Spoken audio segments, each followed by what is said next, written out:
우리 민호가 참 효자네요. 마트에서 만난 이웃의 부러운 시선을 받으며 집에 돌아온 순간 내 가슴 한구석에서 씁쓸함이 밀려왔습니다. 손에 든 휴대폰 화면 속 아들의 SNS에는 지난주 식당에서 찍은 우리 모자의 사진이 떠 있었고 그 아래 어머니와 함께하는 시간이 가장 행복합니다. 라는 글귀가 적혀 있었습니다. 하지만 정작 그 사진을 찍고 난 뒤 아들에게서 온 연락은 단 한 통도 없었습니다. 현관문을 열고 집 안으로 들어서니 고요한 정적이 저를 맞이했습니다. 오늘도 변함없이 혼자인 하루가 시작되었습니다. 거실 소파에 장바구니를 내려놓고 휴대폰을 다시 들여다보았습니다. 아들 민호의 SNS 계정에는 벌써 좋아요가 50개가 넘게 달려 있었습니다. 와, 진짜 효자세요. 부럽습니다. 저희 아들도 좀 배웠으면. 어머니, 복 많으시네요. 댓글들을 하나하나 읽어 내려가면서 마음 한편이 뿌듯하면서도 한편으론 답답했습니다. 사람들은 모두 내 아들을 효자라고 부러워하고 있었는데 정작 저는 지난 한 달 동안 아들과 제대로 된 대화를 나눠본 적이 없었거든요. 부엌으로 들어가 물을 한 컵 따라 마시며 창밖을 바라보았습니다. 이웃집 마당에는 빨래가 바람에 펄럭이고 있었고 길가에는 출근하는 사람들이 바쁜 걸음으로 지나다니고 있었습니다. 평범한 아침 풍경이었지만 어쩐지 오늘은 더욱 쓸쓸하게 느껴졌습니다. 정말이지 이 나이에 아들 SNS나 들여다보고 앉아 있으니 나도 참 혼자 중얼거리며 휴대폰을 내려놓았지만 이내 다시 들어 올렸습니다. 혹시 아들에게서 연락이 왔을까 싶어서였죠. 하지만 메시지함은 여전히 텅 비어 있었습니다. 마지막 대화가 언제였을까 싶어 올려다보니 3주 전이었습니다. 그것도 제가 먼저 요즘 어떻게 지내니?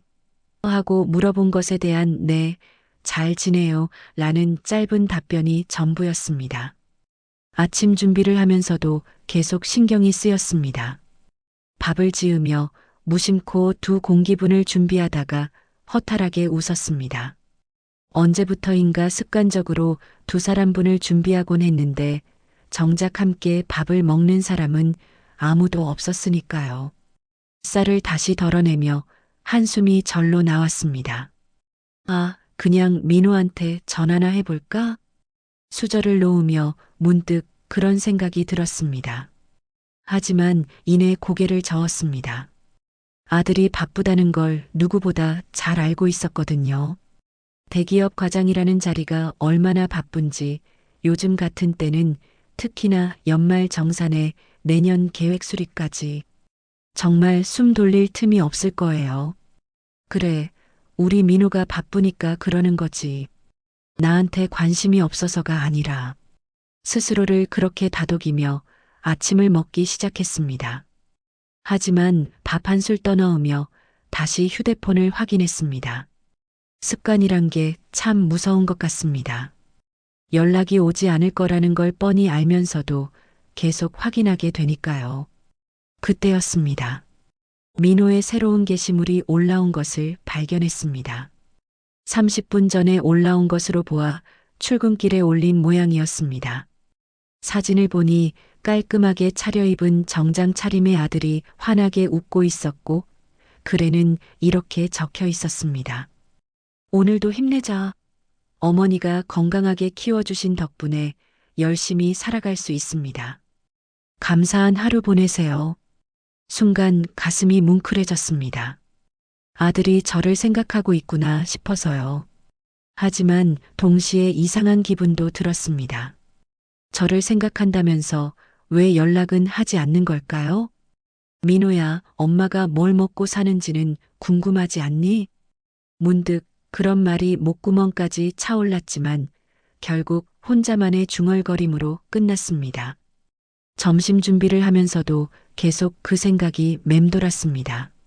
냉장고에서 밑반찬을 꺼내면서도 국을 끓이면서도 계속 아들 생각뿐이었습니다. 혹시 제가 너무 예민하게 생각하는 걸까요? 아들이 바쁜데 매번 연락을 기대하는 제가 이기적인 건 아닐까요? 아니야, 아무리 바빠도 어머니 안부 정도는. 하지만 그 생각도 끝까지 이어가지 못했습니다. 괜히 아들을 원망하는 것 같아서요. 오후에 동네 마트에 장을 보러 갔습니다. 야채 코너에서 배추를 고르고 있는데 옆에서 장을 보던 김 여사가 말을 걸어왔습니다. 순자 씨, 아들 정말 효자네요. 어제 온라인에서 봤는데 어머니랑 같이 식사하는 사진 올렸더라고요. 아, 그거요? 네. 그랬네요. 요즘 그런 아들 드물어요. 우리 집 놈은 명절에나 얼굴 비춰요. 정말 부러워요. 김 여사의 말에 억지로 웃으며 대답했습니다. 하지만 속으로는 복잡한 감정이 들끓고 있었습니다. 그 사진 찍은 게 언제인데 벌써 2주가 다 되어가네. 순자 씨는 참 복 많으세요. 아들이 그렇게 자주 연락도 하고. 자주 연락? 우리 민호가? 순간 어이가 없어 말이 막혔습니다. 김 여사는 제 표정 변화를 눈치채지 못한 채 계속 부러움을 표했습니다. 맞아요, 자주 연락해요. 결국 그렇게 대답할 수밖에 없었습니다. 아들이 한 달 넘게 안부 전화도 한 통 하지 않는다고 말할 수는 없었거든요. 그런 말을 하면 오히려 제가 초라해 보일 것 같았습니다. 집으로 돌아오는 길, 무거운 장바구니를 들고 걸어가면서 마음도 함께 무거워졌습니다. 사람들 앞에서는 효자 어머니 행세를 하고 있지만 정작 집에서는 누구와도 대화할 사람이 없다는 현실이 더욱 선명하게 느껴졌습니다. 집에 도착해 장을 정리하면서 다시 한번 휴대폰을 확인했습니다. 여전히 아무런 연락이 없었습니다. 하지만 민호의 SNS에는 또 다른 게시물이 올라와 있었습니다. 동료들과 함께 점심 식사를 하는 사진이었는데 즐거워 보이는 모습이 화면 가득 담겨 있었습니다. 바쁘다더니 동료들이랑은 여유롭게 밥을 먹을 시간이 있구나. 그 순간 가슴 한편이 쓰라렸습니다. 아들에게는 동료들과 식사할 시간은 있지만 어머니에게 안부 전화 한 통 할 시간은 없는 모양이었습니다. 아니야, 이런 식으로 생각하면 안 돼. 민호도 나름대로 열심히 살고 있는 거야. 저녁 준비를 하면서도 자꾸만 부정적인 생각이 들었습니다. 설마 아들이 저를 귀찮아하는 건 아니겠죠? 혹시 제가 모르는 사이에 아들에게 부담을 준 거는 아닐까요? 저녁을 혼자 먹으며 텔레비전을 켰습니다. 가족 이야기를 다루는 드라마가 나오고 있었는데 화목한 가족의 모습을 보니 더욱 마음이 허전해졌습니다. 리모컨을 돌려 뉴스로 채널을 바꾸었지만 집중이 되지 않았습니다.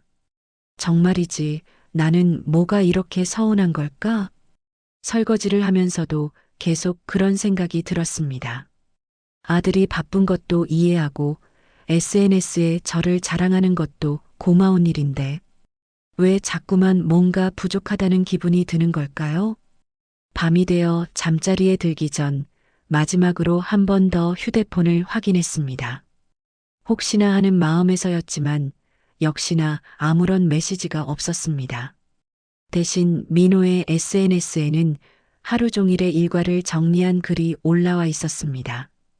바쁜 하루였지만 보람찬 하루였습니다. 항상 응원해주시는 어머니께 감사드리며 내일도 화이팅. 응원해주시는 어머니라. 참 아이러니합니다. 응원은 고사하고 아들이 어떻게 지내는지도 모르는 어머니인데 말이에요.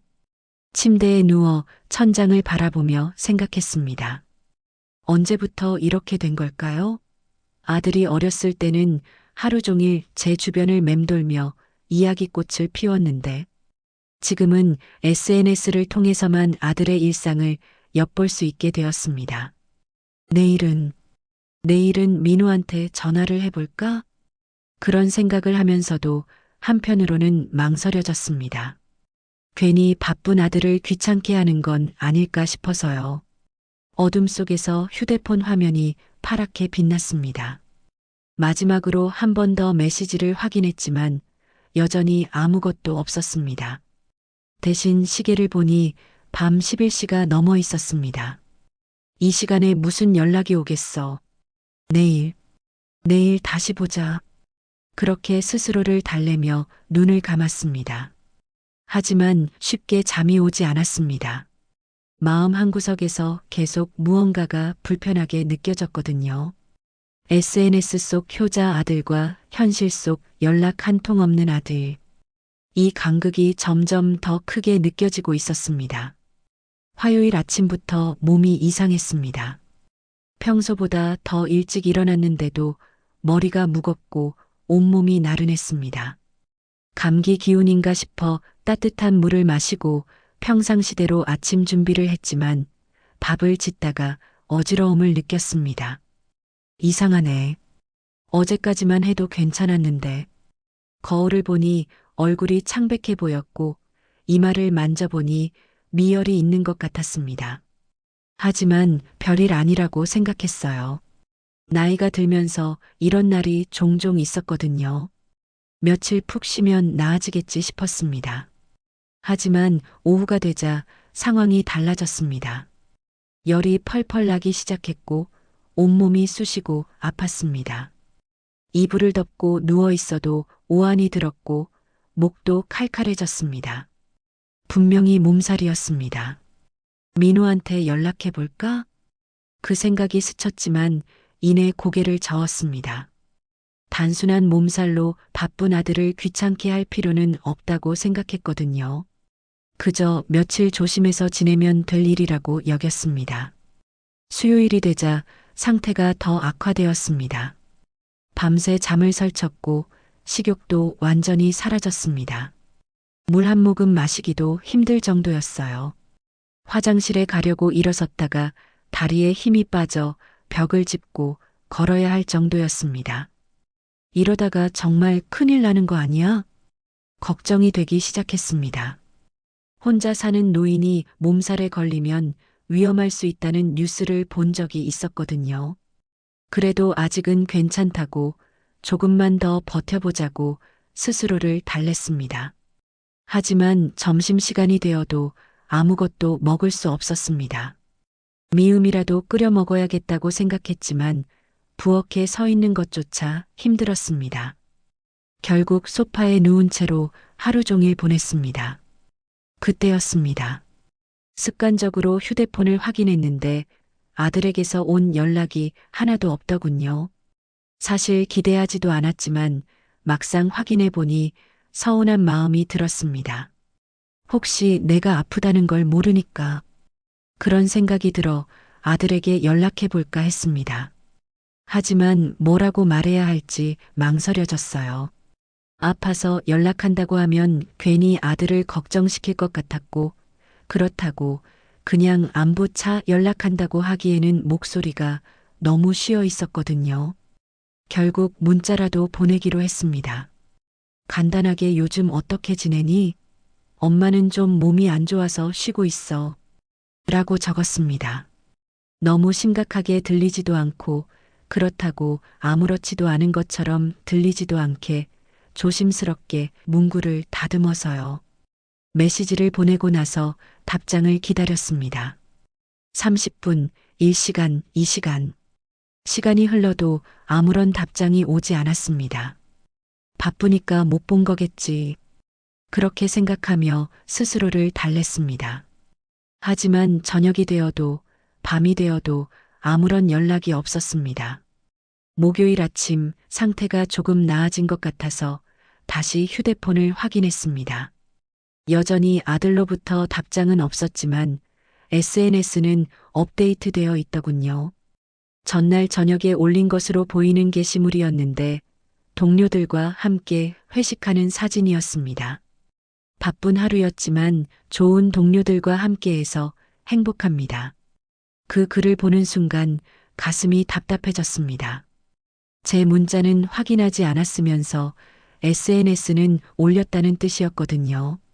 아니면 확인은 했지만 답장하기 귀찮아서 안 한 걸까요? 아니야, 너무 예민하게 생각하지 말자. 하지만 마음 한구석이 불편했습니다. 아무리 바빠도 어머니가 아프다는 메시지 정도는 확인하고 연락을 주는 게 당연하지 않을까요? 오후에 몸이 조금 나아져서 간단한 미음이라도 끓여 먹으려고 부엌에 나갔습니다. 그런데 가스레인지 앞에서 어지러움을 느꼈어요. 잠깐 주방 싱크대에 기대어 쉬면서 다시 휴대폰을 확인했습니다. 그런데 이번에는 정말 놀라운 광경을 목격했습니다. 아들의 새로운 게시물이 올라와 있었는데 파란 하늘 아래 골프장에서 친구들과 함께 찍은 사진이었습니다. 모두 깔끔한 골프웨어를 입고 환하게 웃고 있는 모습이었어요. 사진만으로도 충분히 충격적이었는데 글 내용은 더 가관이었습니다. 오랜만에 동기들과 골프, 몸도 마음도 건강해야 일도 잘 되는 법이죠. 어머니가 건강하게 키워주신 덕분에 이렇게 활기찬 하루를 보낼 수 있습니다. 감사한 마음으로 오늘도 화이팅! 그 순간 온몸에 소름이 돋았습니다. 어머니 덕분에 건강하게 살아간다고? 정작 그 어머니가 3일째 몸살로 앓고 있는데 아들은 골프를 치며 건강 자랑을 하고 있었던 겁니다. 민호야, 내가 그렇게 건강하게 살아간다는 그 어머니가 지금 이렇게 아픈 줄 알기는 하니? 목구멍까지 치밀어 오르는 말을 간신히 삼켰습니다. 댓글들을 읽어보니 더욱 기가 막혔습니다. 와, 정말 효자세요. 어머니 복이 많으시네요. 이런 아들 둔 어머니는 정말 행복하시겠어요. 사람들은 여전히 제 아들을 효자라고 부러워하고 있었습니다. 하지만 정작 저는 혼자서 몸살을 앓으며 아들의 안부 한마디도 듣지 못하고 있었어요. 손에 힘이 빠져 휴대폰을 떨어뜨릴 뻔했습니다. 급히 붙잡으면서도 머릿속은 복잡했습니다. 이게 정말 현실일까요? 제가 너무 예민하게 받아들이는 걸까요? 하지만 아무리 생각해봐도 이상했습니다. 어머니가 몸이 안 좋다는 문자를 보내고도 하루가 넘도록 연락이 없다니요. 그러면서 SNS에는 부지런히 올리고 있었고요. 그럼 내 문자는 본 거야? 안 본 거야? 궁금해서 메시지 확인을 살펴봤습니다. 읽음 표시가 되어 있었어요. 즉, 아들은 제가 아프다는 걸 알고 있었던 겁니다. 그런데도 연락을 하지 않았던 거예요. 그 순간 가슴이 철렁 내려앉았습니다. 아들이 바빠서 못 본 게 아니라 보고도 대수롭지 않게 여겼다는 뜻이었거든요. 설마 그런 건 아니겠지. 아직도 믿고 싶지 않았습니다. 분명히 다른 이유가 있을 거라고, 곧 연락이 올 거라고 생각했어요. 저녁이 되어 몸이 조금 나아져서 간단히 죽이라도 끓여 먹으려고 했습니다. 하지만 입맛이 없어서 몇 숟가락 뜨다가 그만두었어요. 이럴 때 누군가 옆에서 괜찮으세요? 뭐 해드릴까요? 하고 말이라도 걸어주면 얼마나 좋을까요? 남편이 살아있었다면, 문득 그런 생각이 들었습니다. 남편이 살아있었다면 이런 외로움은 느끼지 않았을 텐데요. 적어도 아프면 간병해줄 사람이 있었을 텐데. 하지만 이제는 아들밖에 없습니다. 그런데 그 아들조차 제가 아픈지 관심이 없다니 정말 서글펐어요. 밤에 잠자리에 들면서도 계속 그 생각이 맴돌았습니다. 혹시 제가 아들에게 너무 많은 걸 바라는 건 아닐까요? 요즘 젊은 사람들은 다들 바쁘고 부모에게 신경 쓸 여유가 없는 게 당연한 걸까요? 하지만 아무리 생각해도 이해가 되지 않았습니다. 어머니가 아프다는데 안부 인사 한마디가 그렇게 어려운 일일까요? 전화가 부담스럽다면 문자라도 보낼 수 있잖아요. 엄마 괜찮아요? 빨리 나으세요. 그 짧은 한 줄이면 충분했는데. 금요일 아침에 일어나니 열은 많이 내렸지만 여전히 몸이 무거웠습니다. 그래도 조금씩은 나아지고 있는 것 같았어요. 하지만 마음은 더 무거워졌습니다. 혹시나 하여 휴대폰을 확인했지만 역시나 아들로부터 연락은 없었습니다. 대신 또 다른 게시물이 올라와 있더군요. 이번에는 골프 후 동기들과 함께 식사하는 사진이었습니다. 좋은 사람들과 함께하는 시간은 정말 소중합니다. 항상 건강하게 지켜봐 주시는 가족들 덕분에 이런 행복을 누릴 수 있어요. 가족들 덕분에라. 참 아이러니했습니다. 그 가족 중 하나인 어머니는 사나흘째 제대로 밥도 못 먹고 있는데 아들은 친구들과 맛있는 식사를 하며 가족 자랑을 하고 있었으니까요. 그때 깨달았습니다. 아들에게 저는 실제로 관심을 갖고 챙겨야 할 사람이 아니라 그냥 SNS에서 자랑할 수 있는 효자 이미지를 위한 소재일 뿐이라는 거요. 정말 그런 건가? 인정하고 싶지 않았지만 점점 그 생각이 확신으로 바뀌어 갔습니다. 4일 동안 어머니가 아프다는 걸 알면서도 연락 한 통 없었던 아들. 하지만 SNS에는 매일같이 효자 행세를 하고 있는 아들. 오후가 되어 몸이 좀 나아져서 간단히 미음을 끓여 먹었습니다. 그리고 거실 창가에 앉아 밖을 바라보며 생각했어요. 언제부터 이렇게 된 걸까요? 아들이 저를 이렇게 대하게 된 건 언제부터일까요? 혹시 내가 아들에게 너무 의존적이었나? 아니면 너무 간섭을 많이 했나? 여러 가지 생각이 들었지만 그렇다고 해서 어머니가 아픈데 연락도 안 하는 게 정당화되는 건 아니잖아요. 저녁 무렵 마침내 아들에게서 연락이 왔습니다. 문자였어요.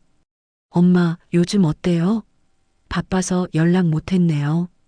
몸 괜찮으시죠? 4일 만에 온 연락이었습니다. 그것도 제가 아프다고 했는데 4일이나 지나서요. 순간 화가 치밀어 올랐지만 그래도 아들이 연락을 했다는 사실에 마음 한편이 풀렸습니다. 역시 바빠서 늦어진 거였구나 싶었어요. 몸살 기운이 있어서 며칠 쉬었어. 이제 좀 나아졌다. 너는 잘 지내고 있고? 그렇게 답장을 보냈습니다. 하지만 그 후로도 아들의 답장은 오지 않았어요.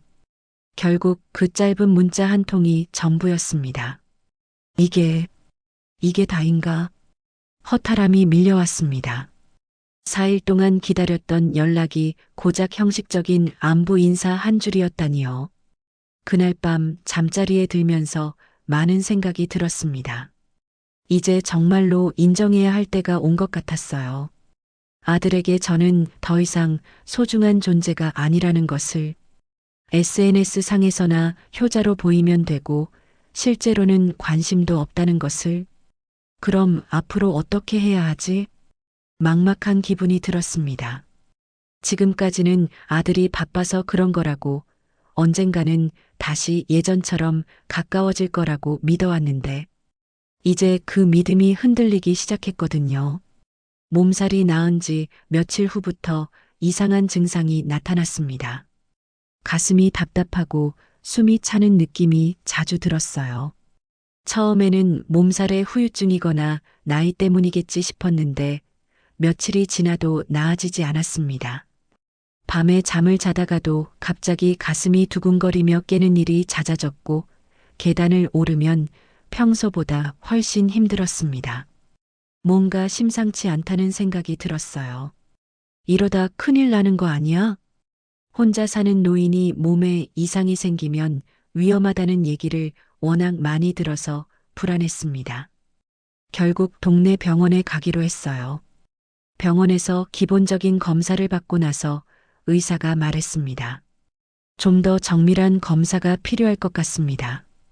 큰 병원에서 심전도 하고 혈액 검사도 다시 해보시는 게 좋겠어요. 그 말에 가슴이 덜컥 내려앉았습니다. 정밀 검사가 필요하다니 정말 어디 안 좋은 곳이 있는 건가요? 민우한테 얘기해야 하나?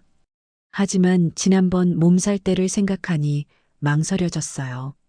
4일 동안 연락도 없었던 아들이 이번에는 어떻게 반응할까요? 그래도 혹시 모르니까 연락은 해봐야겠다고 생각했습니다. 정밀 검사라는 말이 왜 이렇게 무겁게 느껴지는지 집에 돌아와서 아들에게 전화를 걸었습니다. 여러 번 신호가 간 뒤에야 받더군요. 네, 엄마. 무슨 일이세요? 목소리가 바빠 보였어요. 뭔가 급한 듯한 톤이었습니다. 민호야, 엄마가 병원에 갔다 왔는데 정밀 검사를 받아야 한대. 정밀 검사요? 뭐가 안 좋다는 건가요? 심장 쪽이 좀 이상한 것 같다고. 큰 병원에서 제대로 검사해 보자고 하네. 잠시 침묵이 흘렀습니다. 그러더니 아들이 말했어요. 그러시구나. 그럼 검사 예약 잡으시고 가세요. 그게 끝이었어요. 같이 가겠다는 말도 걱정된다는 말도 없었습니다. 그저 검사 받으라는 말 한마디뿐이었어요. 그런데 혹시 너 시간 되면 같이. 아, 죄송한데요. 요즘 회사에서 중요한 프로젝트 진행 중이라 시간 내기가 힘들어요. 지영이한테 말해서 시간 되면 같이 가라고 할게요. 며느리에게 맡기겠다는 말이었습니다. 본인은 바쁘니까 아내가 대신 가라고요. 그래. 그럼 그렇게 해. 더 이상 말할 기운이 없었습니다. 어머니가 정밀 검사를 받는다는데 바쁘다는 말부터 나오다니 전화를 끊고 나니 허탈했습니다. 제가 너무 많은 걸 바란 건가요? 아들이 함께 가겠다고 하기를 기대한 제가 이상한 건가요? 며칠 후 큰 병원에서 검사를 받게 되었습니다. 며느리 지영이가 함께 가주기로 했어요. 적어도 혼자 가지는 않아도 되겠다 싶어서 다행이라고 생각했습니다. 검사 당일 지영이가 차로 데리러 왔습니다. 어머니, 오늘 검사 받으시죠? 제가 같이 가드릴게요. 고마워, 지영아. 민호는 정말 바쁜가 보네. 네. 요즘 회사 일이 너무 많다고 하더라고요. 차를 타고 가면서도 아들 생각이 났습니다. 정말 바빠서 못 온 건지 아니면 그냥 귀찮아서 안 온 건지 의심하고 싶지 않았지만 자꾸 그런 생각이 들었어요. 병원에 도착해서 접수를 하고 검사를 받았습니다. 심전도, 혈액검사, 엑스레이. 여러 가지 검사를 받는 동안 지영이가 옆에서 기다려 주었어요. 어머니, 괜찮으실 거예요. 너무 걱정하지 마세요. 며느리가 위로해 주니 마음이 좀 놓였습니다. 그래도 가족 중 한 명이라도 신경 써주니까 다행이었어요. 하지만 검사를 마치고 결과를 기다리는 동안 지영이가 계속 휴대폰을 확인하더군요. 뭔가 급한 일이 있는 것 같았어요. 지영아, 혹시 급한 일 있니? 아, 아니에요. 그냥 좀 확인해야 할 게 있어서요. 그러더니 잠시 후 말했습니다. 어머니, 죄송한데 급하게 처리해야 할 일이 생겨서 검사 결과는 혼자 들으실 수 있으시죠? 순간 어이가 없었습니다. 검사 결과를 혼자 들으라고요? 급한 일이 뭔데? 쇼핑몰 관련해서 거래처에서 갑자기 연락이 와서 정말 죄송해요. 택시비 드릴 테니까 혼자서도 괜찮으시죠? 결국 며느리도 저를 혼자 두고 가버렸습니다. 택시비를 주면서 미안하다고는 했지만 정작 검사 결과를 함께 들어줄 생각은 없었나 봅니다. 이게 무슨 병원 대기실에 혼자 앉아 있으니 서글펐습니다. 주변에는 가족들과 함께 온 환자들이 대부분이었어요. 어떤 할머니는 아들과 며느리, 손자까지 함께 와서 둘러앉아 있었고 어떤 할아버지는 딸이 옆에서 정성스럽게 챙겨주고 있었어요. 그런데 저는 혼자였습니다. 이순자 환자분, 진료실로 들어오세요. 간호사가 제 이름을 불렀습니다. 무거운 마음으로 진료실에 들어갔어요. 보호자분이 계시나요?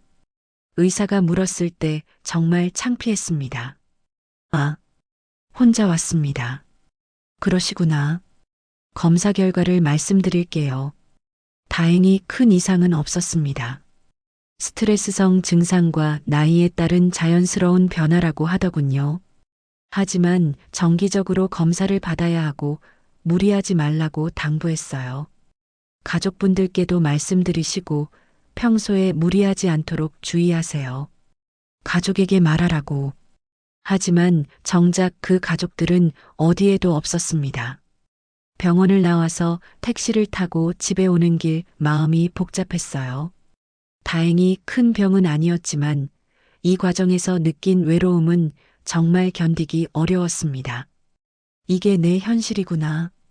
집에 도착해서 아들에게 전화를 걸었습니다. 검사 결과라도 알려줘야 할 것 같아서요. 네, 엄마. 검사 결과 어떻게 나왔어요? 다행히 큰 이상은 없다고 하네. 스트레스 때문인 것 같다고. 아, 그래요? 다행이네요. 그럼 이제 괜찮으시겠네요. 그게 전부였어요. 고생하셨다.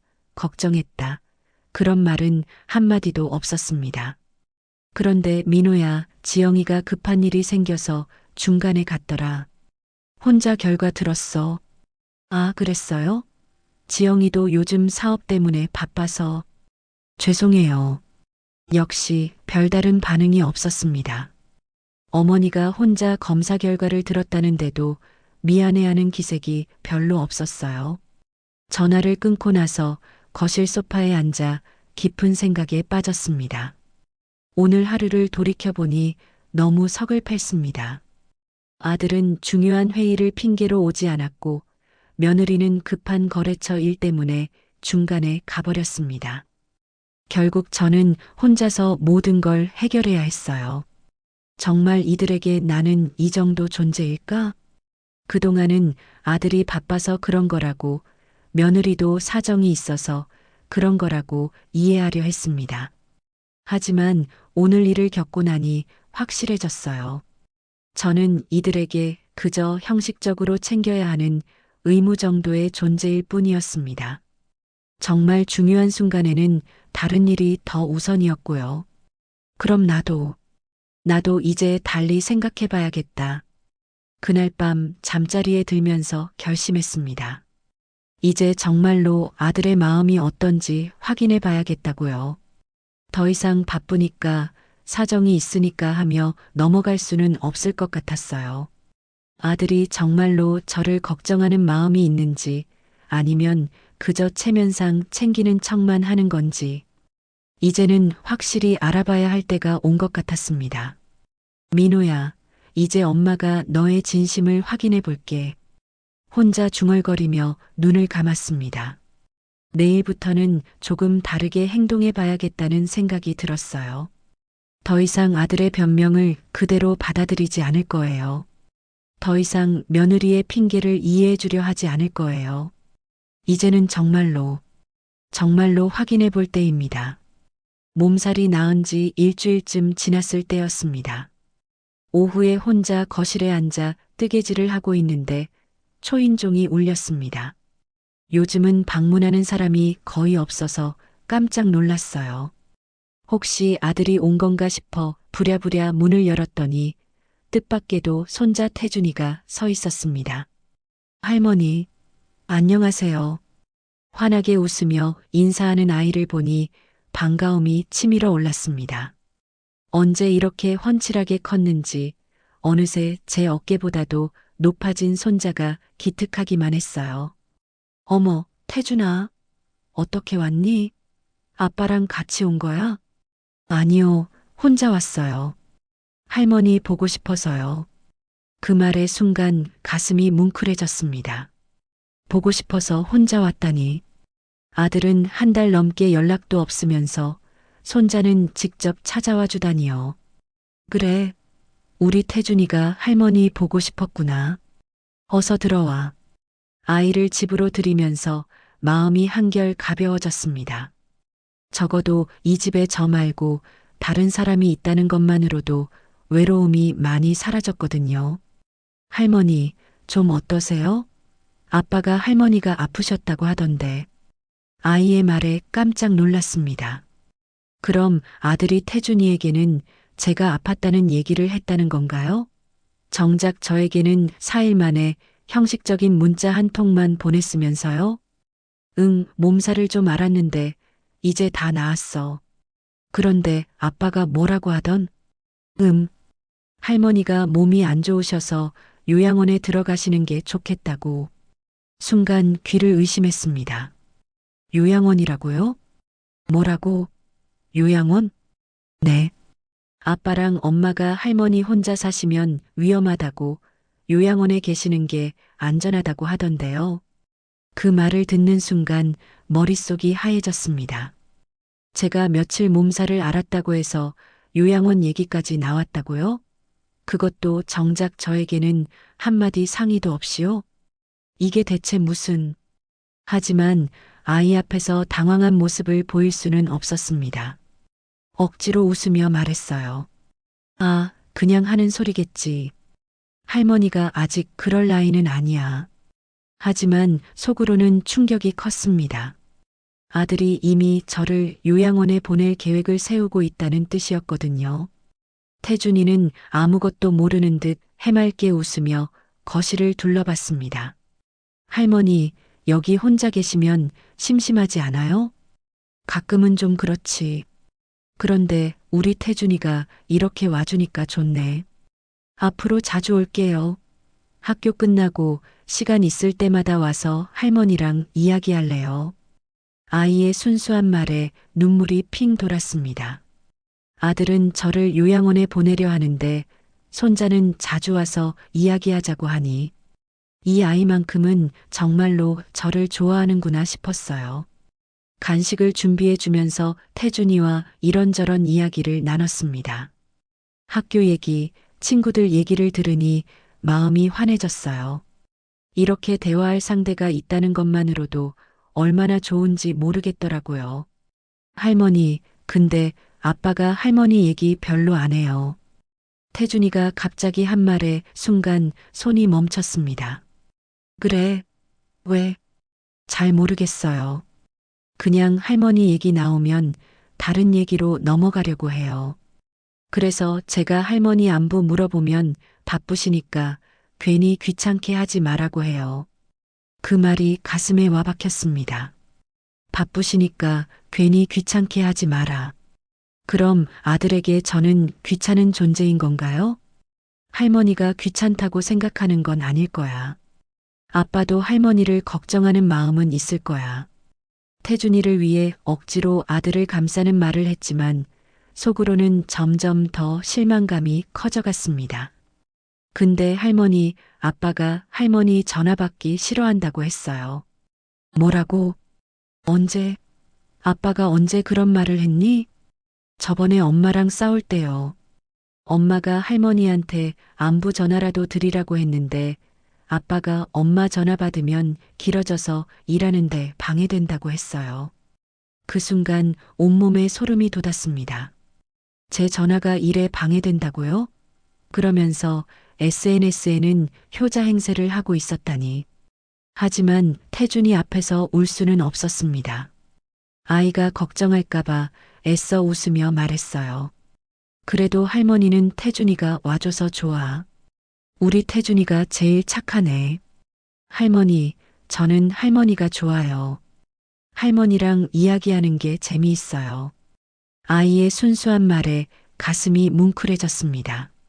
적어도 이 아이만큼은 진심으로 저를 대하고 있다는 게 느껴졌거든요. 그날 이후 태준이는 정말로 자주 찾아왔습니다. 학교가 끝나면 집에 가기 전에 들러서 안부를 묻고 숙제도 할머니 집에서 하곤 했어요. 아이가 있으니 집안이 훨씬 활기차졌습니다. 하지만 태준이를 통해 알게 된 사실들은 저를 더욱 실망시켰습니다. 할머니, 아빠가 할머니 사진을 인터넷에 자주 올리는 거 알아요? 응, 가끔 보더라. 근데 이상해요. 집에서는 할머니 얘기를 안 하는데 인터넷에만 올리니까요.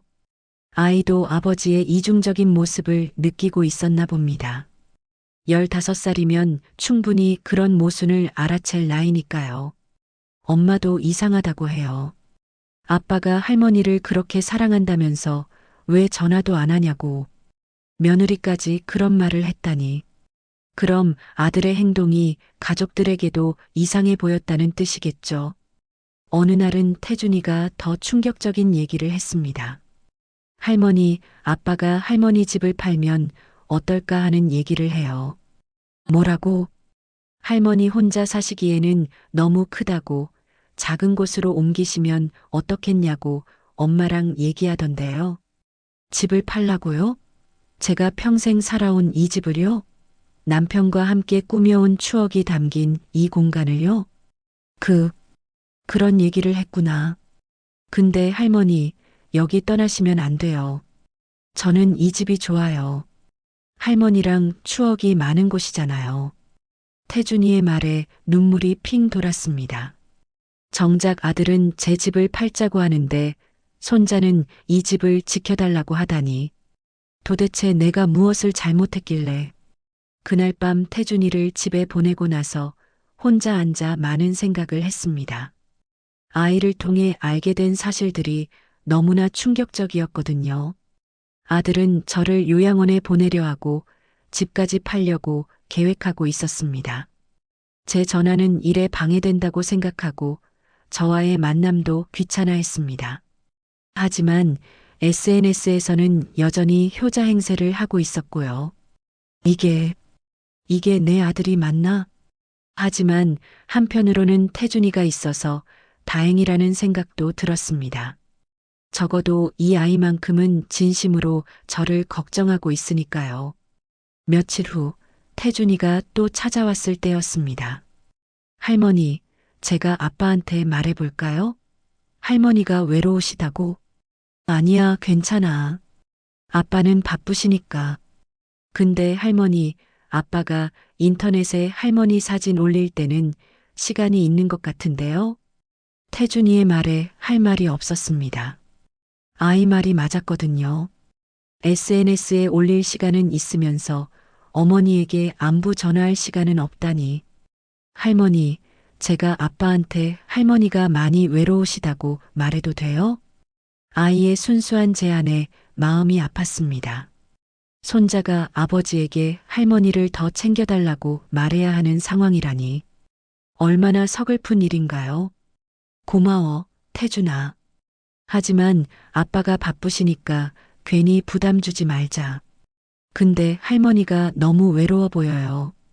혼자 계실 때 표정이 슬퍼요. 아이가 제 표정까지 살피고 있었다니. 괜히 마음 아파할까봐 평소에는 웃으려고 노력했는데도 아이 눈에는 제 외로움이 다 보였나 봅니다. 그날 이후 저는 태준이와 더 많은 시간을 보내게 되었습니다. 아이와 함께 있으면 외로움도 잊혔고 무엇보다 누군가 진심으로 저를 걱정해 준다는 기분이 들었거든요. 하지만 동시에 마음 한구석에서는 씁쓸함도 컸습니다. 15살 손자가 할머니를 걱정하는데 정작 42살 아들은 어머니를 요양원에 보내려 하다니. 이게 정상적인 가족 관계일까요? 태준이만큼은 이 아이의 순수한 마음만큼은 지켜주고 싶다. 그런 생각이 들었습니다. 아들은 이미 저에게서 마음이 떠났지만 적어도 손자와의 관계만큼은 소중하게 지키고 싶었어요. 하지만 과연 이런 상황이 언제까지 계속될 수 있을까요? 아들이 정말로 저를 요양원에 보내려 한다면 태준이와의 만남도 어려워질 텐데 그 생각을 하니 가슴이 답답해졌습니다. 이제 정말로 무언가 결정을 내려야 할 때가 온 것 같았습니다. 태준이와 함께 보내는 시간이 늘어나면서 저는 점점 더 많은 사실을 알게 되었습니다. 아이는 순수해서 집안 이야기를 숨김없이 해주었거든요. 어느 날 태준이가 심각한 표정으로 저에게 말했습니다. 할머니, 아빠가 이상한 말을 해요. 무슨 말?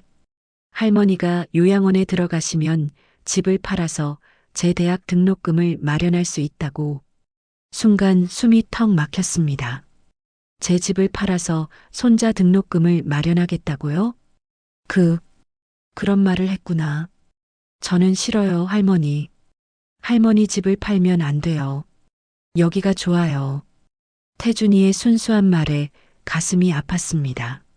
정작 아들은 이미 제 집을 처분할 계획까지 세우고 있었던 거예요. 그날 이후 저는 조심스럽게 아들의 진심을 확인해 보기로 했습니다. 며칠에 한 번씩 안부 전화를 걸어보기로 한 거죠. 첫 번째 전화는 저녁 시간에 걸었습니다. 민호야, 뭐하니? 아, 엄마. 지금 회식 자리예요. 나중에 전화 드릴게요. 하지만 나중에 전화는 오지 않았습니다. 대신 그날 밤 SNS에는 동료들과 즐거워하는 사진이 올라와 있었어요. 두 번째 전화는 주말 오후에 걸었습니다. 민호야, 주말인데 뭐해? 아, 엄마. 지금 아이 학원 데려다 주고 있어요. 좀 바빠요. 그래. 그럼 태준이 안부라도. 엄마, 운전 중이라 위험해요. 나중에 연락드릴게요. 역시 나중에 연락은 오지 않았습니다. 세 번째 전화는 평일 오전에 걸었습니다. 민호야, 괜찮을 때 전화했니? 지금 회의 들어가야 해요. 급한 일 아니시죠? 급한 일이 아니냐고 묻더군요. 어머니의 안부 인사가 급한 일이 아니라고. 이런 식으로 몇 번 전화를 해봤지만 결과는 똑같았습니다. 아들은 항상 바빴고 항상 다른 일이 더 중요했어요. 그러던 어느 날 밤이었습니다. 갑자기 가슴이 답답하고 숨이 가쁜 증상이 심하게 나타났어요. 평소보다 훨씬 심했습니다. 식은땀이 나고 어지러워서 제대로 서 있을 수도 없었어요. 이건 뭔가 심각한 것 같은데 혼자서는 어떻게 할 수 없을 것 같아서 119에 신고했습니다. 구급차를 부르면서도 손이 떨렸어요. 그리고 아들에게도 급히 연락했습니다. 민호야, 엄마가 지금 응급실에 가고 있어. 갑자기 가슴이 아파서. 네, 응급실이요? 지금 몇 시인데요? 밤 10시야. 구급차 타고 가는 중이야. 아, 지금 중요한 거래처 사람들이랑 접대 중인데 빠질 수가 없어요. 순간 어이가 없었습니다. 어머니가 응급실에 간다는데 접대가 더 중요하다고요? 그럼 언제 올 수 있어? 접대가 언제 끝날지 모르겠어요. 일단 응급실에서 진료 받으시고 급한 거 아니면 내일 아침에 갈게요.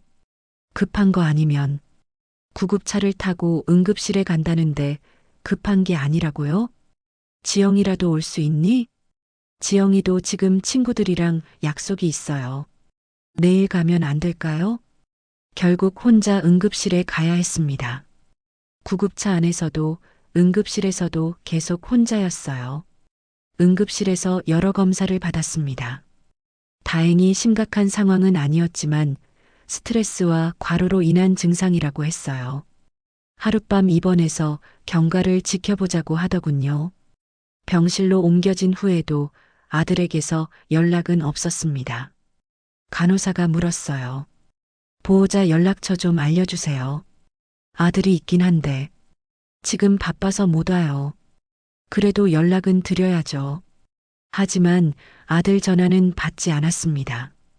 결국 메시지만 남길 수 있었어요. 민호야, 병실로 옮겼어. 영병원 503호야. 새벽 1시쯤 되어서야 아들에게서 연락이 왔습니다. 엄마, 지금 접대가 끝났는데 많이 아프세요? 응급실에서 검사 받고 지금 병실에 있어. 지금 가면 밤이라 면회 시간이 아닐 텐데 내일 아침에 갈게요. 면회 시간이 아니라는 핑계였습니다. 하지만 가족이면 언제든 올 수 있다는 건 알고 있었어요. 결국 그날 밤도 혼자였습니다. 병원 침대에 누워서 천장을 바라보며 생각했어요. 정말 이게 내 아들이 맞나? 새벽 2시쯤 되어서야 민호가 나타났습니다. 엄마, 괜찮으세요? 많이 아프셨어요? 이제야 왔구나. 접대가 너무 늦게 끝나서 죄송해요. 아들은 조금 취한 것 같았어요. 술 냄새가 났거든요. 의사가 뭐라고 하던 스트레스 때문이라고 하네. 하룻밤 입원하라고 해서. 아, 그래요? 그럼 큰일 아니네요. 다행이다. 그러더니 30분도 안 되어 말했어요. 엄마, 저 내일 아침 일찍 출근해야 해서 지영이가 아침에 올 거예요. 새벽 2시에 와서 30분 있다가 또 가버린다고요? 벌써 가려고? 네. 내일 중요한 회의가 있어서 일찍 들어가야 해요. 엄마 괜찮으시죠? 그렇게 아들은 또 사라졌습니다. 결국 저는 다시 혼자가 되었어요. 다음 날 아침 지영이가 왔습니다. 어머니, 어떠세요? 많이 좋아지셨나요? 응, 좀 나아졌어. 다행이네요. 어제 민호 오빠가 밤새 걱정했어요. 밤새 걱정했다고요? 30분 있다가 집에 가서 잠잔 게 밤새 걱정이라고요? 퇴원 수속을 마치고 집에 와서 쉬고 있는데 태준이가 찾아왔어요. 할머니, 괜찮으세요? 아빠한테 들었어요. 응, 괜찮아. 우리 태준이가 걱정했구나. 할머니, 그런데 이상해요. 뭐가? 아빠가 인터넷에 이상한 글을 올렸어요. 태준이가 보여준 휴대폰 화면을 보고 경악했습니다. 민호의 SNS에 올라온 글이었어요.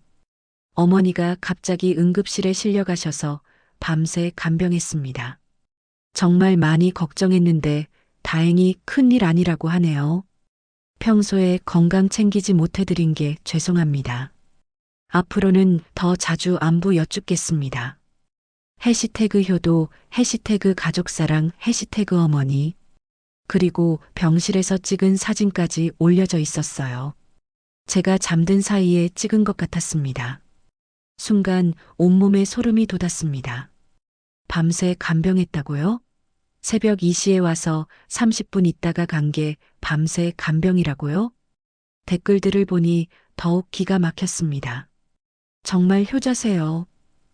어머니 복 많으시겠어요. 밤새 간병하시느라 고생 많으셨어요. 사람들은 아들이 정말로 밤새 간병한 줄 알고 있었습니다. 하지만 현실은 정반대였어요. 저는 대부분의 시간을 혼자 보냈고 아들은 고작 30분 얼굴을 비춘 게 전부였습니다. 할머니, 이거 이상하지 않아요? 아빠가 밤새 여기 있었나요? 태준이의 순수한 질문에 할 말이 없었습니다. 아니, 아빠는 새벽에 잠깐 왔다가 갔어. 그럼 거짓말이네요? 밤새 간병했다는 게 거짓말이잖아요. 아이 말이 맞았습니다. 명백한 거짓말이었어요. 그 순간 모든 것이 선명해졌습니다. 아들에게 저는 실제로 돌볼 대상이 아니라 SNS에서 효자 행세를 할 수 있는 소재일 뿐이었던 겁니다. 평소에는 연락도 제대로 안 하면서 제가 응급실에 갈 때도 접대가 더 중요하다며 나타나지도 않았으면서 결국에는 밤새 간병했다는 거짓말로 사람들의 칭찬을 받고 있었던 거예요. 이게 내 아들이야? 그동안 쌓여왔던 의심들이 확신으로 바뀌는 순간이었습니다. 아들의 효도는 모두 가짜였어요. SNS용 포즈에 불과했습니다. 할머니, 아빠한테 말해볼까요? 거짓말하면 안 된다고? 아니야, 태준아. 괜찮아. 하지만 괜찮지 않았습니다. 전혀 괜찮지 않았어요. 그날 밤 잠자리에 들면서 많은 생각이 들었습니다. 지금까지 저는 아들을 믿고 싶어 했고 이해하려고 노력했습니다. 바빠서 그럴 거라고, 사정이 있어서 그럴 거라고 생각했어요. 하지만 이제는 알겠습니다. 아들에게 저는 사랑받아야 할 어머니가 아니라 이용할 수 있는 도구에 불과했다는 것을. 그럼 나도 이제 결심해야지. 더 이상 아들의 가짜 효도에 속을 수는 없었습니다. 더 이상 SNS용 어머니 역할을 할 수도 없었고요. 이제 정말로 행동에 나설 때가 왔습니다. 응급실 사건 이후 며칠이 지났지만 마음의 상처는 쉽게 아물지 않았습니다. 아들의 거짓말이 계속 머릿속을 맴돌았어요. 그렇게 뻔뻔하게 밤새 간병했다고 거짓말을 할 수 있는 사람이 내 아들이라는 게 믿기지 않았습니다.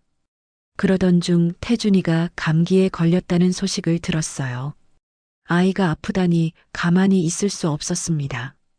약국에서 감기약을 사고 아이가 좋아하는 귤도 한 봉지 사서 아들 집으로 향했습니다. 오후 3시쯤이었어요. 아이는 학교에서 아프다고 해서 일찍 왔을 거고 민호는 회사에 있을 시간이었죠. 지영이는 보통 이 시간에 집에 있었고요. 아파트에 도착해서 엘리베이터를 타고 올라갔습니다. 평소와 다른 점은 없었어요. 현관 앞에 도착해서 초인종을 누르려는데 안에서 목소리가 들려왔습니다. 민호와 지영이가 대화하는 소리였어요. 목소리가 제법 컸습니다. 뭔가 심각한 이야기를 하고 있는 것 같았어요. 여보, 그래도 어머니인데 그렇게까지 할 필요가 있을까? 지영이의 목소리였습니다. 지영아, 현실을 봐. 엄마 혼자 살면 위험하잖아. 이번에도 응급실 갔다 왔고 앞으로 더 자주 그런 일이 생길 거야. 민호의 목소리였어요. 하지만 평소보다 차갑게 들렸습니다. 저는 초인종을 누르지 못하고 서 있었어요. 무슨 이야기를 하고 있는지 궁금했거든요. 그래도 요양원이라니. 어머니가 싫어하실 텐데. 처음엔 그래도 시간이 지나면 적응하실 거야. 그리고 솔직히 말해서 지금 상황이 우리한테도 부담이야. 부담이라고요? 제가 아들에게 부담이 된다고요? 무슨 부담? 엄마가 자꾸 전화하시잖아. 그것도 별일도 아닌데 매번 연락하시고. 나도 직장에서 스트레스 받는데 집에 와서까지 엄마 얘기 들으면 피곤해. 별일도 아닌 일이라. 어머니의 안부 전화가 별일도 아닌 일이라고 하는군요. 그래도 어머니니까. 지영아, 너도 알잖아. 엄마가 얼마나 간섭이 심한지. 우리 결혼할 때도 이것저것 참견하시고 태준이 키우는 것도 자꾸 이래라 저래라 하시고. 간섭이 심하다고요? 저는 그저 걱정되어서 한 말들이었는데. 여보, 목소리 좀 낮춰. 태준이가 들을 수도 있어. 태준이는 잠들었어. 그리고 이제 태준이도 알 나이야. 할머니가 우리에게 얼마나 부담이 되는지. 제 다리에 힘이 빠졌습니다. 손자에게까지 그런 말을 하겠다는 건가요? 그런데 진짜 요양원에 보내면 어머니가 괜찮으실까? 혼자 계시던 분이 갑자기 지영아, 솔직히 말할게. 엄마는 이제 짐이야. 빨리 요양원에 보내고 집 팔아서 현금으로 만들어야 해. 그 순간 온몸이 얼어붙었습니다. 짐이라고. 제가 아들에게 짐이라고요? 집을 팔아? 응. 엄마 혼자 살기에는 너무 크잖아. 팔면 꽤 큰 돈이 될 거야. 태준이 대학 등록금도 마련하고 우리 대출도 좀 정리하고 제 집을 팔아서 대출을 정리하겠다고요? 남편과 함께 평생 꾸며온 그 집을요? 그런데 어머니가 동의하실까? 동의 안 하셔도 방법이 있어. 치매 진단받으면 후견인이 될 수 있거든. 치매 진단이라고요?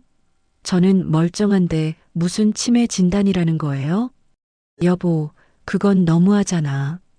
지영아, 현실적으로 생각해봐. 엄마가 계속 혼자 살면서 응급실이나 왔다 갔다 하고 우리는 계속 신경 써야 하고 이게 답이 없어. 신경 쓰기 싫다는 말이군요. 어머니를 신경 쓰는 게 싫다는. 그래도 그리고 솔직히 말해서 엄마가 우리를 얼마나 이해해 주셨어? 우리가 바쁠 때도 전화하시고 우리 사정은 생각 안 하고 자기 얘기만 하시고 자기 얘기만 한다고요? 저는 항상 아들 걱정만 했는데 인스타에 효자라고 올리는 건 그건 회사에서 이미지 관리 때문이야. 요즘 효도하는 직장인 이미지가 승진에 도움이 되거든. 순간 머릿속이 하얘졌습니다. SNS 효도 자랑이 회사 승진을 위한 이미지 관리였다고요? 그럼 진짜로는 부담스럽지. 솔직히 매번 안부 전화 받을 때마다 또 뭔 일이야? 하고 생각해. 가슴이 찢어지는 것 같았습니다. 제 안부 전화를 받을 때마다 또 뭔 일이냐고 생각했다고요? 어머니가 들으시면 얼마나 상처받으실까. 그러니까 들으시면 안 되지. 하지만 언젠가는 현실을 받아들이셔야 해. 우리도 우리 인생이 있는데 계속 엄마 챙기면서 살 수는 없잖아. 더 이상 들을 수 없었습니다. 들고 있던 약봉지와 귤이 바닥에 떨어졌어요. 그 소리에 집안이 조용해졌습니다. 뭐야? 무슨 소리지? 민호의 목소리가 들렸어요. 발걸음 소리가 현관 쪽으로 다가왔습니다. 저는 재빨리 몸을 숨기려 했지만 이미 늦었어요. 현관문이 열리면서 민호와 눈이 마주쳤습니다. 엄마. 아들의 얼굴이 창백해졌습니다. 제가 얼마나 들었는지 짐작했나 봅니다. 엄마, 언제 오셨어요? 방금. 태준이가 아프다고 해서 약을 가져다 주려고 떨어진 약봉지를 주워들며 말했어요. 하지만 목소리가 떨렸습니다. 지영이도 현관으로 나왔어요. 두 사람 모두 당황한 표정이었습니다. 엄마, 들어오세요. 하지만 저는 들어갈 기분이 아니었어요. 방금 들은 이야기 때문에 아들을 똑바로 바라볼 수가 없었습니다. 아니야, 그냥 이거 주러 온 거야. 약봉지를 민호에게 건네주었어요. 엄마. 아들이 무슨 말을 하려는 것 같았지만 저는 듣고 싶지 않았어요. 태준이한테 잘 챙겨 먹으라고 해. 그렇게 말하고 돌아서려는데 민호가 제 팔을 붙잡았어요. 엄마, 오해하지 마세요. 우리가 오해? 그 순간 참았던 감정이 터져 나왔습니다. 내가 너한테 짐이라는 게 오해야? 너의 승진을 위한 SNS 소재라는 게 오해야? 민호는 아무 말도 못했어요. 너는 내가 얼마나 들었는지 알아? 엄마, 그게 아니라. 그게 아니라면 뭐야? 나를 요양원에 보내고 집 팔아서 너희 빚 갚겠다는 것도 거짓말이야? 지영이가 난처한 표정으로 중재하려 했어요. 어머니, 저희가 그런 뜻이 아니라 그냥 뭐? 그냥 내가 부담스럽다는 거지. 그냥 내 전화 받기 싫다는 거지.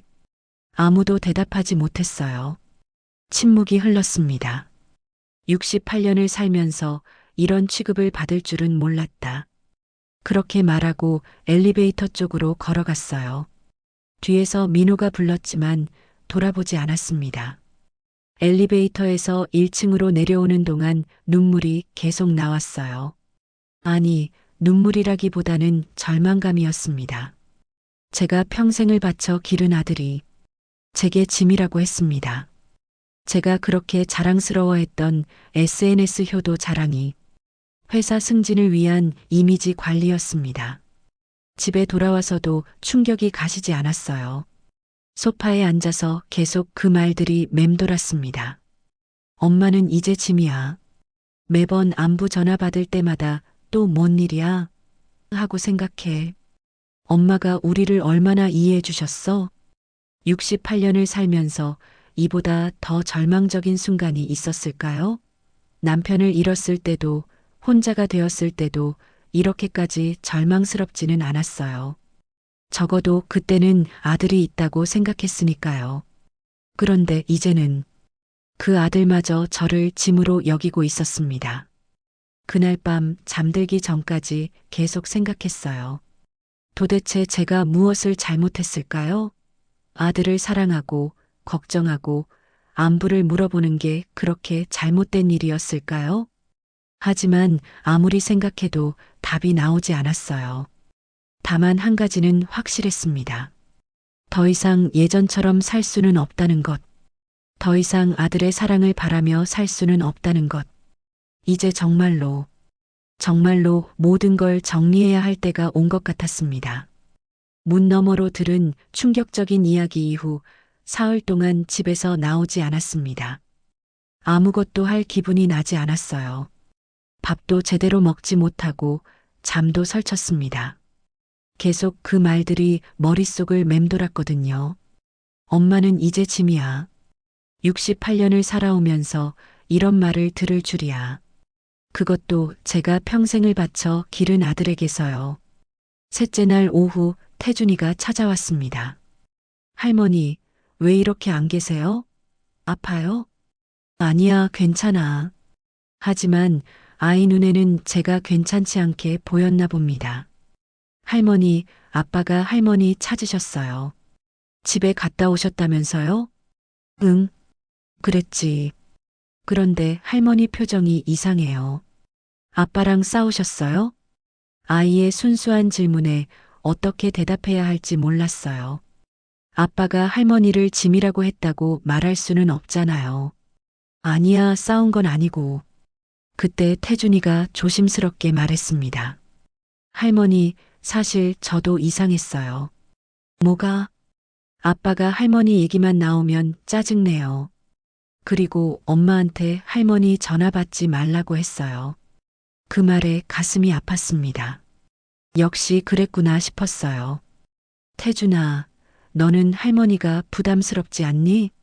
무슨 말씀이에요? 할머니는 저한테 제일 좋은 사람이에요. 아이의 진심 어린 말에 눈물이 났습니다. 적어도 이 아이만큼은 진짜로 저를 사랑하고 있구나 싶었어요. 그날 저녁 민호에게서 전화가 왔습니다. 엄마, 그때 일은 오해가 있었던 것 같아요. 한번 만나서 얘기해요. 오해라고요? 제가 직접 들었는데 오해라고 하는군요. 무슨 오해? 나는 내 입으로 직접 들었어.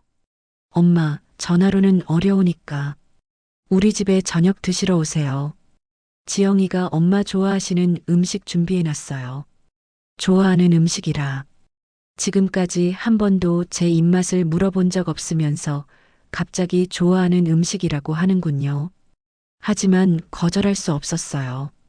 이제는 정면으로 맞서야 할 때라고 생각했거든요. 알겠어.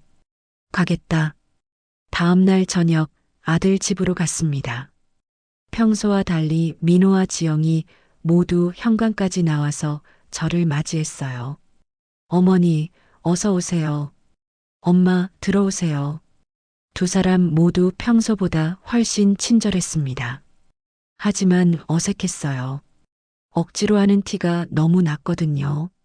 거실에 앉으니 식탁에 음식이 가득했어요. 평소에 해준 적 없는 요리들이 많이 있었습니다. 어머니, 오늘 특별히 어머니 위해서 준비했어요.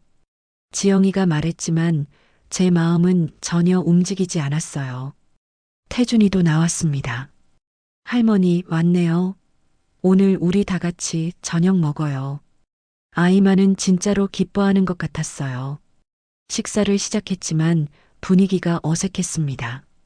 민호와 지영이는 계속 저에게 음식을 권했고 평소에 하지 않던 말들을 했어요. 엄마, 많이 드세요. 어머니, 이거 어떠세요? 맛있죠? 하지만 저는 먹기가 힘들었어요. 며칠 전에 들었던 그 말들이 계속 생각났거든요. 한참 후에 민호가 조심스럽게 말을 꺼냈습니다. 엄마, 그때 일은 정말 오해예요. 무슨 오해? 우리가 그런 뜻으로 한 말이 아니었는데 엄마가 잘못 들으신 것 같아요. 잘못 들었다고요? 그렇게 선명하게 들었는데 잘못 들었다고요? 내가 뭘 잘못 들었다는 거니? 엄마를 짐이라고 한 적 없어요. 거짓말이었습니다. 분명히 그렇게 말했는데. 그럼 요양원 얘기도 안 했다는 거야? 그건 엄마 안전을 걱정해서 한 말이었어요. 혼자 계시면 위험할 수도 있잖아요. 변명이었어요. 그때는 분명히 부담스럽다, 짐이다라고 했으면서 지영이도 거들었습니다. 어머니, 저희가 어머니를 그렇게 생각할 리가 없잖아요. 그럼 내 집 팔아서 너희 빚 갚겠다는 것도 거짓말이야? 두 사람이 서로 눈치를 보더니 민호가 말했습니다. 그것도 엄마가 오해하신 거예요.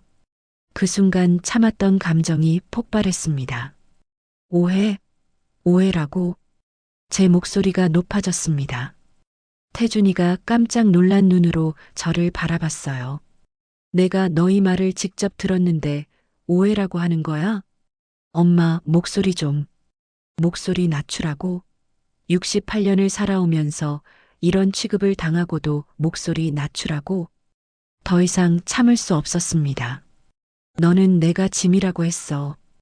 SNS에 효도 자랑하는 건 승진을 위한 이미지 관리라고 했고, 내 전화 받을 때마다 또 뭔 일이야 라고 생각한다고 했어. 민호의 얼굴이 창백해졌습니다. 그리고 내가 간섭이 심하다고 했지? 내가 너희를 이해해주지 않는다고 했고, 지영이도 당황한 표정이었어요. 내가 언제 너희를 이해 안 했니? 내가 언제 간섭했니? 이제 68년 동안 참았던 모든 것들이 쏟아져 나왔습니다. 너희가 바쁘다고 할 때마다 이해했어. 연락 없어도 이해했어. 명절에 안 와도 이해했어. 목소리가 떨렸지만 멈출 수 없었어요.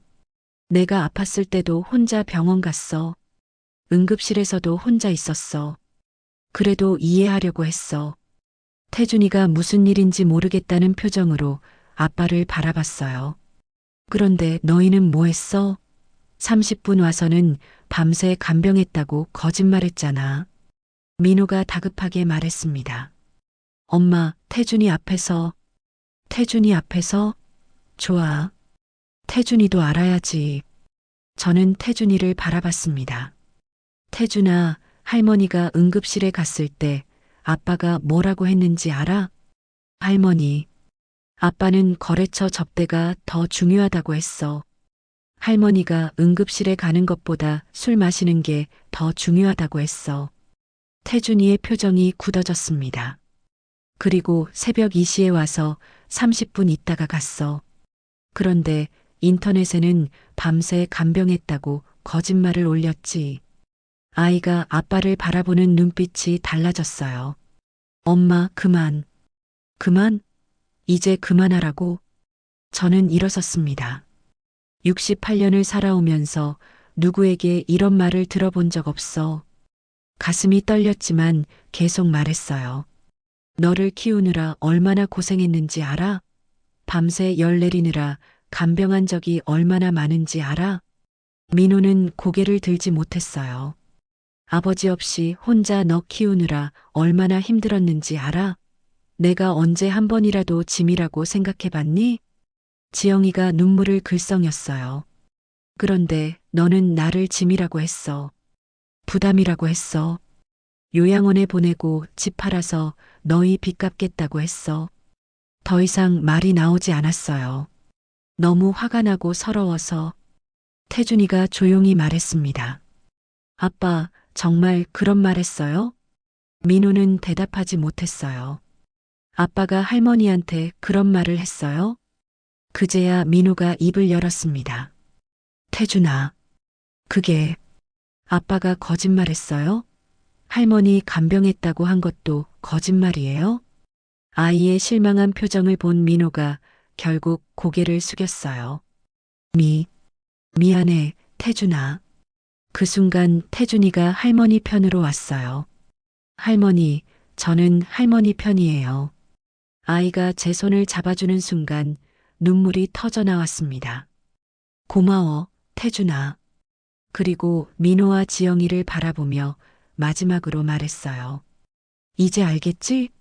누가 진짜 가족이고 누가 가짜인지. 너희는 더 이상 내 가족이 아니야. 나도 더 이상 너희 엄마 노릇 안 할 거야. 그렇게 말하고 태준이 손을 잡고 집을 나섰습니다. 현관문을 나서면서 태준이가 말했어요.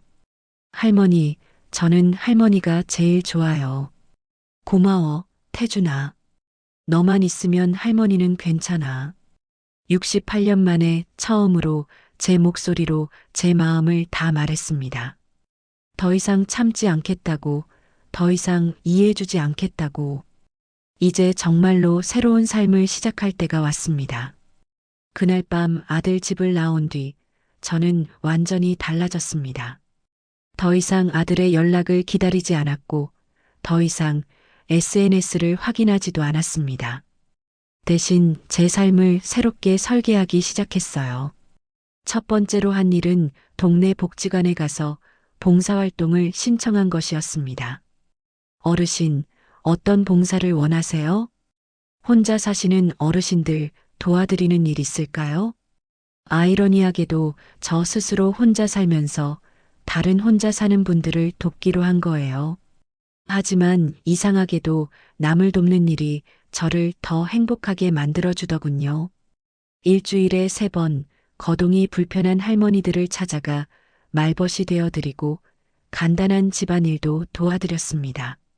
처음에는 어색했지만 점점 자연스러워졌어요. 이순자 씨, 고마워요. 덕분에 하루하루가 즐거워졌어요. 제가 더 고맙죠. 저도 이렇게 누군가와 이야기하니까 좋아요. 그렇게 한 달쯤 지났을 때 태준이가 찾아왔어요. 아이는 여전히 저를 찾아와 주었거든요. 할머니, 요즘 더 밝아 보여요. 그래. 할머니가 요즘 재미있는 일들을 많이 하거든. 아빠는 할머니 생각 많이 해요. 태준이가 조심스럽게 말했어요. 하지만 저는 더 이상 그런 말에 마음이 흔들리지 않았습니다. 그래도 괜찮아, 태준아. 할머니는 이제 할머니 인생이 있으니까. 할머니가 행복해 보여서 다행이에요. 2달째부터는 복지관에서 요리교실 강사를 해달라고 했어요. 평생 해온 요리 경험을 다른 분들과 나누는 일이었습니다. 이순자 선생님 덕분에 집에서 손자들한테 맛있는 거 해줄 수 있어요. 선생님, 다음에는 뭐 가르쳐 주실 거예요? 사람들이 저를 필요로 한다는 느낌이 이렇게 좋을 줄 몰랐어요. 아들에게는 짐이었지만 여기서는 소중한 사람이었습니다. 3개월째 뜻하지 않게 민호와 마주쳤습니다. 마트에서였어요. 엄마. 아들이 저를 부르는 소리에 돌아봤어요. 얼굴이 많이 상해 보였습니다. 응. 짧게 대답했어요. 예전처럼 반갑지는 않았거든요. 요즘 어떻게 지내세요? 잘 지내고 있어. 엄마, 그때 일은 그만해. 이제 그런 얘기하지 말자. 더 이상 변명을 들을 필요도 사과를 받을 필요도 없었어요. 그냥 각자의 길을 가면 되는 거였습니다. 태준이가 엄마 보고 싶어 해요. 태준이는 언제든 할머니 집에 올 수 있어. 너희 허락 없이도. 그렇게 말하고 지나쳤어요. 뒤돌아보지 않았습니다. 4개월째부터는 복지관에서 새로운 친구들도 생겼어요. 저와 비슷한 상황에 있는 분들이었습니다. 김선아 할머니는 아들 부부가 캐나다로 이민을 가버려서 혼자 지내고 계셨어요. 순자 씨, 처음에는 서운했는데 이제는 괜찮아요. 오히려 자유로워졌어요. 박영자 할머니는 아들과 오래전에 연락을 끊으셨대요. 가족이라고 다 좋은 건 아니에요. 나쁜 가족보다는 좋은 남이 낫더라고요. 이분들과 함께 있으니 제가 특별히 불행한 것도 아니라는 생각이 들었어요. 요즘은 다들 이런 식으로 살고 있구나 싶었습니다. 5개월째 복지관에서 작은 생일 파티를 열어줬어요. 제 68번째 생일이었습니다. 이순자 선생님 생일 축하해요. 선생님 덕분에 우리가 얼마나 즐거운지 몰라요. 촛불을 끄면서 소원을 빌었어요. 건강하게 오래 살면서 지금처럼 누군가에게 도움이 되는 삶을 살게 해달라고요. 그날 저녁 태준이가 케이크를 들고 찾아왔어요. 할머니, 생일 축하해요. 고마워, 태준아. 할머니, 아빠가 이거 드리라고 했어요. 봉투 하나를 건네주더군요. 열어보니 카드가 들어 있었어요. 엄마, 생일 축하드립니다. 늘 건강하세요. 마이너스 민호 올림. 짧은 메시지였지만 예전 같았으면 감동했을지도 모르겠어요. 하지만 이제는 별다른 감정이 들지 않았습니다. 태준아, 아빠한테 고맙다고 전해줘. 하지만 이제는 이런 건 안 해도 된다고 해. 할머니가 아빠를 용서 안 하실 거예요? 용서요. 용서라는 말을 들으니 복잡한 감정이 들었어요.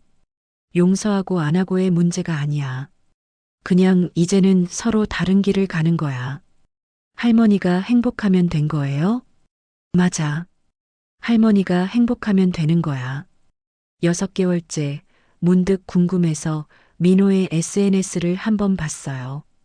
여전히 효도 자랑을 올리고 있더군요. 하지만 이제는 제 사진이 없었어요. 대신 태준이와의 사진이나 어머니를 생각하며 같은 글들이었습니다. 어머니의 가르침을 마음에 새기며 오늘도 열심히 살겠습니다. 여전히 거짓말이었어요. 하지만 이제는 화가 나지 않았습니다. 그냥 저 사람은 저런 식으로 사는구나 싶을 뿐이었어요. 댓글들도 여전했어요. 정말 효자세요. 어머니 복 많으시겠어요. 사람들은 여전히 모르고 있었지만 저는 더 이상 신경 쓰지 않았습니다. 대신 복지관 게시판에는 제 사진이 많이 올라와 있었어요. 이순자 선생님과 함께한 즐거운 요리 시간 어르신들의 든든한 후원자, 이순자 선생님. 진짜 저를 알아주는 사람들의 칭찬이 훨씬 의미 있었어요. 어느 날 복지관에서 만난 새로운 할머니가 저에게 말했어요. 선생님, 가족 있으시겠어요? 혼자 계시는 것 같아서. 손자 하나 있어요. 가끔 와요. 아들은 안 계세요? 잠시 생각했다가 대답했어요. 아들 인생이 있어요. 저는 제 인생이 있고요. 그 말을 하면서 깨달았어요. 이제 정말로 아들을 놓아보냈구나 싶었어요. 원망하지도 기대하지도 않게 되었어요. 그냥 각자의 인생을 사는 거라고 생각하게 되었습니다. 태준이는 여전히 자주 와줬어요. 이 아이만큼은 정말로 저를 좋아하니까 계속 만나기로 했어요. 할머니, 저 대학생 되면 할머니랑 더 많이 놀 거예요. 그래, 우리 태준이가 대학생이 되겠구나. 할머니도 그때까지 건강하게 계셔야 해요. 그럼 할머니가 우리 태준이 졸업식까지 봐야지. 그런 대화를 나누면서 느꼈어요. 진짜 가족은 이런 거구나 싶었어요. 서로를 진심으로 걱정하고 함께 있으면 편안한 사람들. 혈연이라고 다 가족이 아니고 남이라고 다 남이 아니더라고요. 지금 저는 정말 행복합니다. 누군가의 기대에 맞춰 살지 않아도 되고, 누군가의 눈치를 보지 않아도 되고, 누군가의 연락을 애타게 기다리지 않아도 됩니다. 아침에 일어나면 오늘은 뭘 할까? 생각하는 것부터가 즐거워요. 복지관에 갈까? 친구들과 차를 마실까? 태준이가 올까? 68년을 살아오면서 이렇게 자유로운 적이 없었던 것 같아요. 가끔 문득 민호 생각이 날 때도 있어요. 그럴 때면 조금 아프기도 해요. 그래도 제가 낳고 기른 아들이니까요. 하지만 이제는 그 아픔도 견딜만해요. 아들은 아들대로 살아가고 있고 저는 저대로 살아가면 되는 거니까요. 어제 복지관에서 새로 오신 할머니가 저에게 물어봤어요. 선생님, 자식들한테 서운한 적 없으세요? 많죠. 하지만 이제는 서운해할 시간에 제 행복을 찾는 게 낫더라고요. 어떻게 그렇게 마음을 정리하셨어요? 나이가 들면서 깨달았어요. 남을 바꾸려 하지 말고 내가 바뀌라고. 남에게 기대하지 말고 나를 위해 살라고. 그 말을 하면서 스스로도 놀랐어요. 언제부터 이렇게 생각하게 되었을까요? 오늘도 태준이가 올 예정이에요. 아이와 함께 근처 공원에 산책을 가기로 했거든요. 그리고 저녁에는 복지관 친구들과 만나기로 했고요. 내일은 새로 오신 할머니 집에 방문해서 말벗이 되어드릴 예정이에요. 68세에 시작한 새로운 인생. 누구를 위한 삶이 아닌 오직 저를 위한 삶. 이렇게 살 수 있다는 걸 진작 알았더라면 하는 아쉬움도 있지만 지금이라도 알게 되어 다행이에요.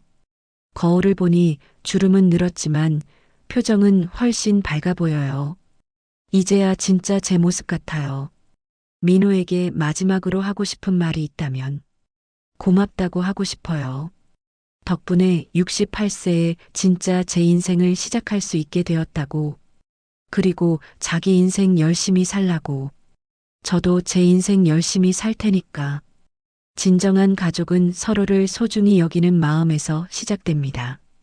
나이가 들어도 언제라도 새로운 시작은 가능합니다. 68년을 살고 나서야 깨달은 소중한 진실입니다.